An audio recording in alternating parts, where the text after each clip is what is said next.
Alrighty, welcome back everyone. We just talked about some of the different superlatives of the week. The game of the week for me was a little bit off the radar. It was that New Mexico Utah State game that was 50 to 45, but at the end of the day, a lot of really fun stuff all around the country, and Jalen Walker, definitely the best performance of this past weekend, at least by my estimation. But let's get some questions coming out of week 8 because there's quite a few of them, and the one I want to start with is, how worried should we be about that Texas loss? How worried should we be about Texas going forward? Are they a team that is still a very much elite team? They just ran into the wrong team on the wrong day? Or are they a team that hadn't played necessarily the big time opponent that they needed to and got exposed on Saturday? I tend to be a little bit more on the former than the latter on that one. I tend to believe that this was just a bad Saturday. A Saturday where they got totally ambushed by a really good defense, a really good defensive game plan, and Quinn Ewers got very confused early on in that game, and it just kind of spiraled. That's my initial read on it. Now, the thing about that is, there were real issues with that game. Quinn Ewers not necessarily being as willing to step up into the pocket and maybe take a hit with that injury that he just suffered, or that offensive line just not necessarily getting the push in the run game that they very badly need to. I've talked about that offensive line, the tackles that did not play great football, but Kelvin Banks played a lot better than people are giving him credit for, but that's just something totally side point. But at the end of the day, it was bad football. No two ways about that. Oh, excuse me. And there's a lot of things you're going to have to figure out, especially on the offensive side of the ball. I think for me, where I stand with this team is, if I see the same stuff on Saturday against Vandy, a lot of things will change in a hurry, obviously. I think there's a number of ways that you can come out of that game and say, Texas isn't ready for the moment. Quinn Ewers can't step up in those big-time moments. The offensive line isn't as good as we thought it was, and a lot of those things are true. No two ways about that. But for me, at least in particular, I have to see it one more time. I have to see some of those issues continue into next week, because from where I was standing, I saw a Georgia team that was not going to be denied. And that's just kind of the reality of the situation. Now, a lot of those things can still, cause problems for Texas going forward. And it'll be interesting to watch just how many of them and which ones of them actually end up being big issues going forward. But at the end of the day, the way I look at that one is, you ran into a Georgia team that was not going to be denied, and they absolutely ate your dinner. But you come back, you win a big-time game against Vandy, no one's really talking about it. It's probably a blip on the radar, and you move forward. So I tend to believe it's a little bit of a blip on the radar, and they'll be more than fine, be a title contender going forward. That being said, if we see it against Vandy, we see a lot of the same problems, I would change that opinion very quickly. I can absolutely promise you that. No two ways. But then we'll move over to the Heisman race. Has it become a little bit of a 3-horse race in the Heisman? And frankly, I think it might just be a 2-horse race, but I'll get to that here in a second. Ashton Jeanty leads the way. I will not accept anything differently, because the dude is doing ridiculous things. He did respond to that comment that Travis Hunter had and handled it pretty well. No two ways about that. I think he was very right. If there is a record that's been held for 37 years and he breaks it, he's getting that Heisman Trophy. I feel very confident in that. But at the end of the day, he does have to keep up pace. We've talked about this before. Being at Boise State, one bad game, even this weekend against UNLV, likely takes him out of the running. So he's got to keep up this pace, got to keep, making headlines. But I think he very much can. And then you got to talk about Cam Ward. Obviously, he's been someone that's been a little bit of up and down the last couple of weeks, or at least 2 weeks before this game, and then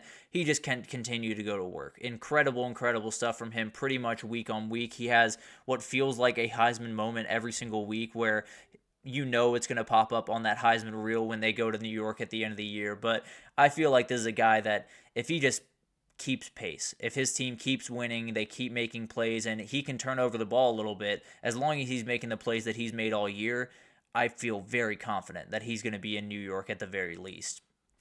And then we do have Dillon Gabriel. And this is an interesting one, because I don't see Dillon Gabriel being a huge player in this race down the stretch. I do think he's going to be someone that we're going to talk about. I'm not necessarily saying he's going to fall off a cliff and Oregon's going to play terrible football. All that, but I am saying I don't necessarily think he's going to have an Ohio State type game, and I don't think he's going to have a platform like that Ohio State game going forward until that Big Ten championship. So the way I look at it is, yes, we do have 3 people in this race that absolutely can win it. Those first 2 are the ones that I would pretty aggressively lean towards as we go on to the rest of the season, but obviously Dillon Gabriel could very much prove me wrong and just continue to roll.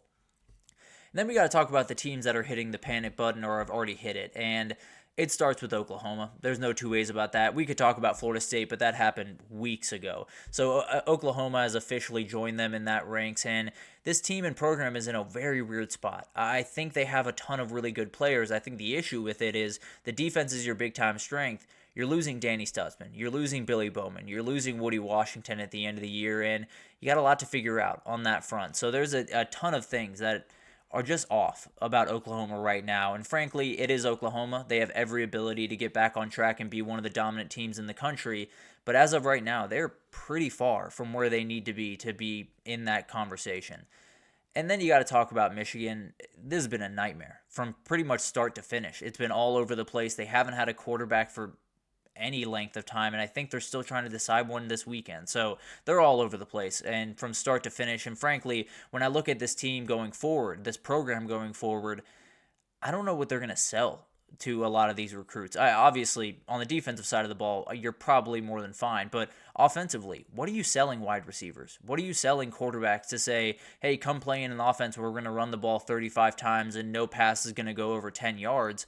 You're not going to get a lot of guys that way. So I think it just has to be genuine structural changes to this offense, and it's not necessarily something that Sharon Moore is overly comfortable with. So it's going to be interesting to watch that down the stretch because it could get a little bit ugly over there. And then you got USC. I'm having a hard time saying that Lincoln Riley's on the hot seat. I can say very, very confidently that there are some fans that very much want him there. So that means that if he's not fired this offseason, which I don't expect him to be, in 2025, the first sign of issues, he might be out the door. And that is a bad, bad place to be going into the season. So it'll be really interesting to watch that going forward. The recruiting is going fine. Not necessarily anything overly special over there, but they badly need to get that moving in.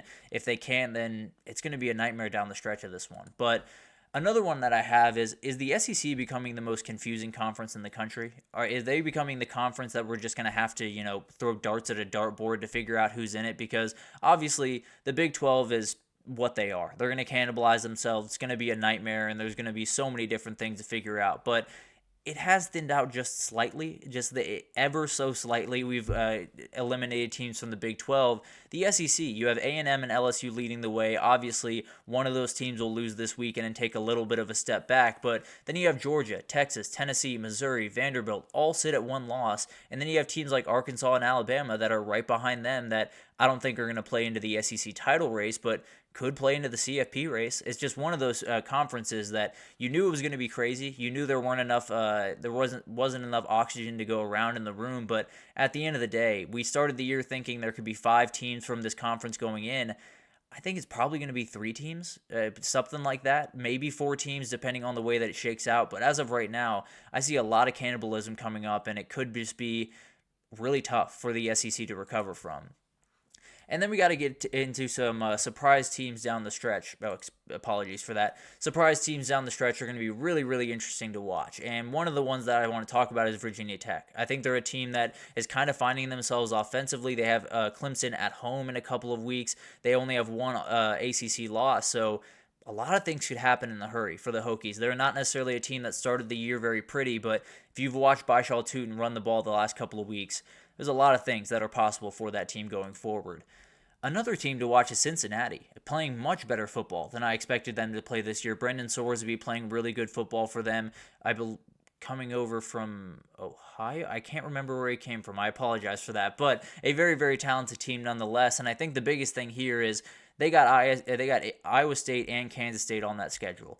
They could just blow up the entire conference. If they beat those 2 teams, this entire conference would go crazy, and maybe that team up there in Boulder could find their way into the Big 12 championship. But obviously, we will talk about that later on. And then you got Florida. I think this is a team that is starting to kind of find their way. They're running the ball much more effectively, and they're one of those teams that they're not perfect by any means, and there's a lot of questions, and they're playing some really, really tough teams coming up, and that's kind of part of this, to be totally fair, that if you play all those teams, at some point, you're probably going to nip one of them, and if you do, then it's going to be chaos in the SEC once again. So it's one of those teams that I don't necessarily expect to factor into the SEC title race pretty much at all. I do think they're going to be a team that's going to possibly cause problems for some of those teams up top. And then finally, which conference is most likely to get only one team in the CFP? I think I started this season thinking it's going to be the Big 12, and maybe I still slightly lean that way, but I think the ACC is making a pretty good argument right about now. And I think the biggest thing here is you have a ton of Big 12 teams that have gone undefeated just further along than I thought they would. BYU, Iowa State, I did not expect them to be undefeated at this point in the season. Over in the ACC, you obviously have Miami, you have Clemson, you have even SMU. There's a world where all those teams fall before the ACC title, and then you have 11-1 against 11-1. I don't think an 11-2 team from the ACC is getting in, even if it's Miami, even if it's Clemson, because I think you'll have 10-2 teams in the SEC and 10-2 teams in the Big Ten, and let's be totally honest, those teams are going to get the benefit of the doubt. So it's one of those things that I think between those two conferences, the Big 12 and the ACC will probably get one, but at the end of the day, I think it's very possible that every conference gets at least two teams in. And that sounds a little bit crazy, especially going into the season. But at the end of the day, there's so much chaos all over the place. There's no teams really separating that.